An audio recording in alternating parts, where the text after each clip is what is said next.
તો અર્થ એ થયો કે આપણે બધા સુખી થવા માટે જ લગ્ન કરીએ છીએ, સુખી થવા માટે જ પરિવાર વસાવીએ છીએ. તો પછી થતા કેમ નથી?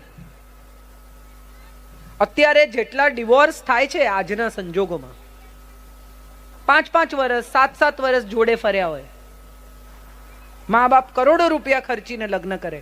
હવે મને તો એવું લાગે છે કે ટેસ્ટ લગ્ન કરવા જોઈએ. પહેલા થોડા પૈસા નાખી અને લગ્ન કરો, પછી બધું બરાબર ચાલે તો પછી મોટા લગ્ન કરજો. આટલા બધા કરોડો રૂપિયા નાખીને લગ્ન કરો નહીં. કારણ કે હજી તો કેટરરના બિલ ના ચૂકવાયા હોય, વિડીયો વાળાના બિલ ના ચૂકવાયા હોય, ત્યાં દીકરી પાછી આવી ગઈ હોય અને પછી એની પેલી વિડીયોની પેન ડ્રાઈવ પર આમ કરીને બધું તોડે રડે, કઈ ફાયદો નથી. કેમ થાય છે આ ડિવોર્સ? કારણ કે પપ્પાની પરી અને મમ્મીનો રાજા બેટો 2 જણા પરણે. પપ્પાએ પરીને પાંખો આપી છે, પણ રાજા બેટો કે છે ઉડવાનું નહીં, પાંખો મૂકી દો કબાટમાં. હવે આ કબાટમાં મૂકેલી પાંખો પેલી રોજ ખોલે છે અને જુએ છે કે આ લોકો ઉડવા દેતા નથી, નહીં ચાલે. એક દિવસ એને પાંખો પહેરીને ઉડી અને જુઓ મજા. મજાની વાત એ છે કે કાં તો એને કોઈને ઘેર મોકલો નહીં, અને જો કોઈને ઘેર મોકલવી છે તો એને એ પ્રમાણે તૈયાર કરો. એને જો લગ્ન કરવાના જ છે, કોઈને ઘેર પુત્રવધુ બનીને જવાનું જ છે, સેટલ થવાનું જ છે, તો એના સુખનો વિચાર કરો. એ ત્યાં સેટલ થઈ જાય એવા પ્રયત્ન કરો. તમારી દીકરીને એવું કોઈ દિવસ નહીં કહેતા કે બેટા માર ખાઈને રહેજે, બેટા એ જ તારું ઘર છે, ત્યાંથી તારી અર્થી જ નીકળવી જોઈએ. આ બધી અક્કલ વગરની વાત છે. પણ તમારે એટલું તો ચોક્કસ શીખવવું પડશે કે માતા પિતાને ઘરે જે સ્વતંત્રતા હતી એ સાસરામાં નહીં મળે. કારણ કે તું ત્યાં દીકરી નથી, ત્યાં તું પુત્ર વધુ છે. પુત્રથી વધુ જવાબદારી લે છે એ પુત્ર વધુ છે. જે કુળને વધારે છે એ કુળ વધુ છે. આખું ગૃહ જેનું ઋણી છે એ ગૃહિણી છે. અને આખા ઘરની લક્ષ્મી જે સંભાળે છે, સાચવે છે અને વધારે છે એ ગૃહલક્ષ્મી છે. આ આપણી ભાષાના શબ્દો છે. મારી વાઈફ છે. શું વાઈફ છે? મારી જીવન સંગીની છે, મારી પત્ની છે, મારી અર્ધાંગીની છે. કેવા સુંદર શબ્દો આપણી પાસે સંસ્કૃતમાં છે. કેટલાક લોકો ફોનમાં સેવ કરે વાઈફ, અને પછી વાગે દુશ્મન તું મેરી મેં દુશ્મન તેરા, તું નાગિન મેં સપેરા. કોલર ટ્યુન એવી રાખી હોય પાછી, ભયાનક કોલર ટ્યુન. તમે સાંભળો કાં તો પોલીસ સાયરન હોય તો વાઈફનો ફોન છે. અને ઘણી વાર તો મને ખબર પડે, મારી બાજુમાં બેઠા હોય એને સાયરન વાગે ને ફોનમાં, તો હું કહું વાઈફનો ફોન છે. કેવું હસી શકાય છે અત્યારે. આ જ વાત પર કેટલું ઝઘડ્યા છીએ, કેટલા દુઃખી થયા છીએ, કેટલા રડ્યા છીએ. જે સંબંધ હસીને સંભાળી શકાય એ સંબંધમાં રડવું શું કામ, દુઃખી શું કામ થવું, એકબીજાને બ્લેમ શું કામ કરો. અમે એક વર્કશોપ કરીએ છીએ પતિ પત્નીની, જીવન સાથી એ વર્કશોપનું નામ. 3 દિવસનો વર્કશોપ. એમાં પત્નીને બોલાવીએ અને કહીએ, સામાન્ય રીતે વાંધા વધારે પત્નીઓને જોઈએ, આવા છે ને તેવા છે ને, સમજતા નથી, કઈ એક્સપ્રેસ કરતા આવડતું નથી, રોમેન્ટિક જ નથી, આવા છો ને તેવા છો ને, ટાઈમસર આવતા નથી, કોઈ દિવસ ટાઈમસર આવે નહીં, ક્યાંય જવું હોય તો કપડાના ઠેકાણા ના હોય, આપણે જ બધું કરવાનું. પૂછો એમને કોઈ દિવસ એમનું શર્ટ લાવ્યા છે પોતે? લાવવા દીધું છે પોતે? તમને આવડતું જ નથી. આવું તમે આવ્યા એ દિવસથી શીખવાડી દીધું છે. તમે વિચાર કરો, 4 સ્ત્રીઓ બપોરે નીકળે 1 લેગિંગ લેવા, હા કે ના? 1 લેગિંગ લેવાનું હોય મેચિંગ, પણ 4 જણા નીકળે, આખી બપોર મોલમાં ફરે, કશું ન લે, પૈસા ન વાપરે, પણ મજા કરે. કોઈ દિવસ 4 પુરુષોને બપોરે ઓફિસમાંથી નીકળીને મોલમાં રખડતા જોયા? હા કે ના? એ બિચારા કામ કરે, મહેનત કરે, અને આપણે કહેવું શું? તમારે શું, ઓફિસમાં જઈને બેઠા છો, અહીંયા અમે ઘસાઈ ગયા, આખો દિવસ કામ કરીએ છીએ. એ પણ એટલું જ કામ કરે છે. સવારે 9 વાગે બૂટ પહેરો અને રાતે 8, 8:30 ઉતારો તો ખબર પડે કે પગ કેવા ક્રેવ કરે છે. આપણે નથી કરતા. અને બીજી તરફ સવારે દૂધ લેવું અને સાંજે દૂધ મેળવવું, ત્યાં સુધીની જવાબદારી સંભાળો તો ખબર પડે કે કેટલું કામ કરે છે. બંને પરસ્પર એકમેકના કામને અપ્રિશિએટ કરવાનું છે, જે આપણે નથી કરતા. આપણે બધા એકબીજાને કેવી રીતે ઉતારી પડાય. સિદ્ધાર્થ રાંદેરિયાના નાટક હોય, પતિ પત્નીના જોક્સ હોય, તમે જુઓ ઉતારી પાડવાની જ વાત છે. જોક્સમાં પણ એવું કે પાવાગઢને પેન્ટ પહેરાવ્યું ને એવું લાગે. અરે દોસ્ત, તમારા બાળકને જન્મ આપતા જ વજન વધ્યું છે. પરણી ત્યારે તો 45 કિલોની સુંદર જ હતી, નમણી વેલ જેવી. પણ આપણે ભૂલી ગયા છીએ. એને જીમ જવાનો સમય નથી મળતો, કારણ કે બધાના સમય જુદા છે. એને સોંપી દો, છોડી દો એને પોતાની જાત પર, અને એનું ધ્યાન રાખવાનું કહો, 2 મહિનામાં વજન ઉતારીને બતાવશે. પણ એને સમય નથી રહેતો. અને એ સમય કેમ નથી રહેતો? તો કે બાકીના લોકોનું ધ્યાન રાખવામાં પોતાને મળતો સમય ખર્ચી નાખે છે. એ ગૃહિણી છે, કારણ કે આખું ગૃહ એનું ઋણી છે. કોણ કાંદા લસણ નહીં ખાય ને, કોણ ગરમ રોટલી ખાશે ને, કોણ આમ નહીં ખાય ને, મહેમાન આવ્યા એમને આમ નહીં ભાવે ને. અને આ બધું કર્યા પછી એ જમવા બેસે ને ત્યારે કોઈ વાર શાક ન વધ્યું હોય અને કમ્પ્લેન પણ ન કરે કે મને આજે શાક નથી મળ્યું. પણ આપણે કોઈ દિવસ પત્નીને થેન્ક યુ કહેતા નથી. એ તો કરે જ ને, એની જવાબદારી છે. પરણીને આયા છે, છોકરા પેદા કરે તો કરે મોટા. ધનતેરસે સિક્કાની પૂજા કરીએ છે ને, એને બદલે જીવતી જાગતી અન્નપૂર્ણાને પણ એકવાર હાથ જોડી દેજો કે આખું વર્ષ તું ગરમ જમાડે છે માં, મારા સંતાનોની માં, તને હાથ જોડું છું કે તે મારા ઘરમાં આજ સુધી બધું સાચવી રાખ્યું છે. પણ આવું તો આપણને કરતા કેટલો ઈગો પ્રોબ્લેમ થઈ જાય. આવું કેવી રીતે કહેવાય? અને બીજી તરફ મારે સ્ત્રીઓને પણ એ વાત કહેવી છે કે તમે ઘરમાં રહી શકો છો, સિરિયલો જોઈ શકો છો, એકનો એક એપિસોડ 2 વાર જોઈ શકો છો. કારણ કે સવારે 9 વાગે ગયેલો માણસ સાંજે 8 વાગે આવીને તમારા ઉપર ઓફિસનું ટેન્શન નાખતો નથી. એના વાળ ખરી જાય છે, એને ડાયાબિટીસ થઈ જાય છે, એને કોલેસ્ટ્રોલ આવે છે, એને બ્લડ પ્રેશર થઈ જાય છે, કારણ કે તમારી સાથે શેર કરતો નથી કે એને કેટલું ટેન્શન છે. આજે જ સવારે તમારે ત્યાં 7 જણાના મૃત્યુના સમાચાર છે. એક માણસે આત્મહત્યા કરી લીધી. આગલે મહિને એણે પોતાના મિત્રને સમજાવ્યો છે કે આત્મહત્યા ન કરાય. એ માણસે આત્મહત્યા કરી લીધી. કેટલું પ્રેશર હશે એના ઉપર, એ વિચાર કરો. અને એણે કેવું વિચાર્યું હશે કે મારા પરિવારને તકલીફ ન પડે મારા ગયા પછી. કેવો પુરુષ કે મરતા મરતા એ પરિવારની ચિંતા કરી, જે રીતે કરી. હૃદય આજ સવારથી મારા મનમાંથી એ વિચાર જતો જ નથી.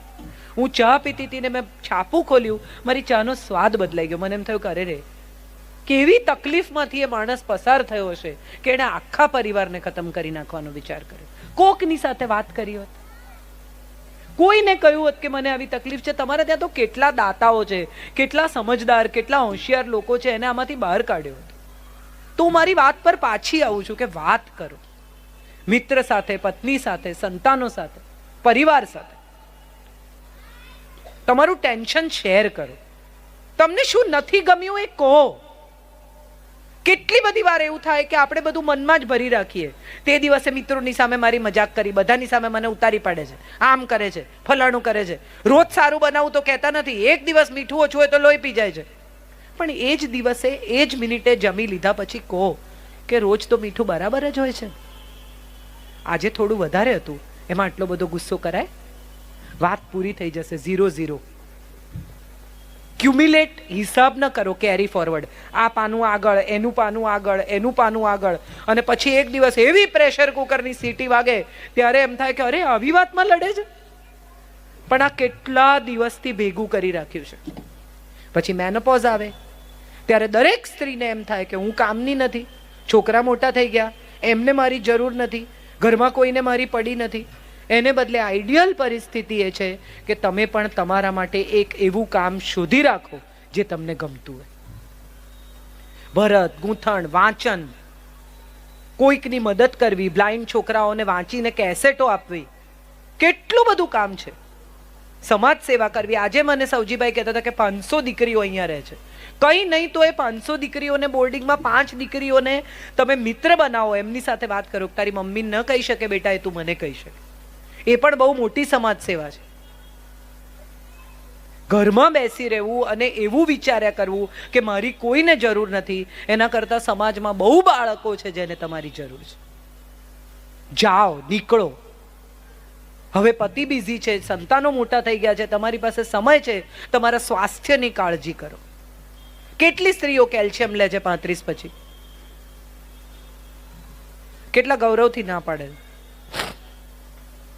એકદમ ગૌરવથી કહે છે. ગૌરવ ન કરો.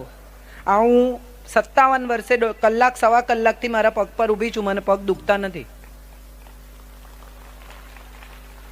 દિવાળીનું 1 અઠવાડિયાનું કામ કરીએ અને બધાને તાવ આવી જાય. આ તો દિવાળીનું કામ કર્યું ને એમાં મારી તબિયત બગડી ગઈ. દિવાળી આવે ત્યાં સુધી બધા માંદા હોય. હા કે ના? કેમ? કારણ કે વિટામિન આપણા ભોજનમાં નથી, તો વધારાના વિટામિન લો. તમારા સ્વાસ્થ્યનું ધ્યાન રાખો, કારણ કે તમે પરિવારની કરોડરજ્જુ છો. તમે ઢીલા પડી જશો તો આખો પરિવાર નીચે આવશે. પતિ માંદા હોય, તમે અનુભવ કર્યો જ હશે, અને સહેજ તાવ આવે તો 3 જણને બિઝી રાખે. હા કે ના? પાણી આપ, આમ કર, જો તો મને તાવ છે બેટા, જરા પગ દબાવ, ઓઢાડો, ટીવી ચાલુ કરો, બંધ કરો, માથું દુખે છે. 3 જણાને બિઝી રાખે. અને સ્ત્રી માંદી હોય ને તોય બિચારી ઉઠીને રસોઈ કરીને સૂઈ જાય. કરો, ચોક્કસ કરો, પણ સાથે સાથે ધ્યાન પણ રાખો, કારણ કે તમારું સ્વાસ્થ્ય એ આખા પરિવારનું સ્વાસ્થ્ય છે. ના, ન ચાલે, બિલકુલ ન ચાલે. વાળ ખરતા હોય તો ડોક્ટર પાસે પહોંચી જાઓ છો, પણ પગ દુખતા હોય તો નથી પહોંચતા. હા કે ના? કેમ? એક પિમ્પલ થાય તો તરત સ્કિન સ્પેશિયાલિસ્ટ ને કે અહીંયા જુઓ ને, આવો ડાઘો પડી ગયો છે. પણ કમર અઠવાડિયાથી દુખતી હોય તો દવા નહીં લેવાની, કેમ કે મટી જશે. કમર દુખે ને એ વધુ અગત્યનો મુદ્દો છે પિમ્પલ કરતા. અને આ તમારી દીકરી નાની હોય ને ત્યારથી એને શીખવાડો કે પિમ્પલ થશે તો ચાલશે, કમર દુખશે તો નહીં ચાલે. સ્વસ્થ થા, મજબૂત થા, મનથી, શરીરથી. તારા નિર્ણયો કર, એ નિર્ણયોને વળગી રહે, મક્કમ થા, જીવનમાં આગળ વધ. તારા ફાઇનાન્સ તું નક્કી કર. કરોડો રૂપિયા ખર્ચીને તમે દીકરીઓ પરણાવો છો. હા કે ના? કેટલો બધો વૈભવ, એમ થાય કે આમ રામ સીતાનો સેટ બનાવે ને આમ કરે ને પેલું કરે ને. કોઈ પિતા એવો છે કે જે 5-25 લાખ રૂપિયા દીકરીના નામે FD મૂકે? એને અંડરગાર્મેન્ટ ખરીદવા માટે જ્યારે પતિ પાસે પૈસા માંગવા પડે ને ત્યારે એને ખૂબ અપમાન લાગે છે. એના હાથમાં એની પોતાની માસિક આવક આવે ને એવી વ્યવસ્થા ચોક્કસ કરજો, જો એ ગૃહિણી હોય તો. આ બહુ જરૂરી છે. એનું સ્વમાન જળવાય એ પણ પરિવારમાં બહુ જ મહત્વનું છે, કારણ કે દર મહિને જ્યારે પૈસા માગે છે ત્યારે એને દર વખત એના સ્વમાન ઉપર એક નાનો ઘા થાય છે. આજની દીકરીઓ જુદી છે. ઘણા પતિઓ એમ કે મારી માને તો કોઈ દિવસ ખરાબ નથી લાગ્યું, મારી માં તો પપ્પા પાસેથી માંગતી હતી, એમાં શું? હા, માં માંગતી હતી કારણ કે માનો ઉછેર એવો હતો, માનો સમય અલગ હતો. આજે હવે રોજ એના મગજમાં ફેમિનિઝમના ઇન્જેક્શન મારવામાં આવે. સ્ત્રી સ્વાતંત્ર્ય ને સ્ત્રી સમાનતા ને સ્ત્રી ફલાણું, આપણે નહીં સાંભળી લેવાનું. અને એમાં મમ્મીઓ ફોન કરે રોજ સવારે, તારે ઘેર શું બનાવ્યું? આપણે ઘરે તો ટીંડોળા ઊભા સમારે છે, એ લોકો કેમ ગોળ સમારે છે? અરે ભાઈ, બધા ચાવીને જ ખાઈ જવાના છે. લપ મૂકો ને, એના ઘરમાં માથાકૂટ કરવાની. એને પરણાવી છે તમે તો એને એના ઘરમાં સેટલ તો થવા દો. તમે તો બધા ખેતી સાથે જોડાયેલા, ખેતીની નજીક રહેલા લોકો છો. એક કુંડામાંથી છોડ બીજા કુંડામાં લઈ જઈએ તો સોય ઝટકીને આમ ખાલી કરીને મૂળ સાથે લઈ જઈએ?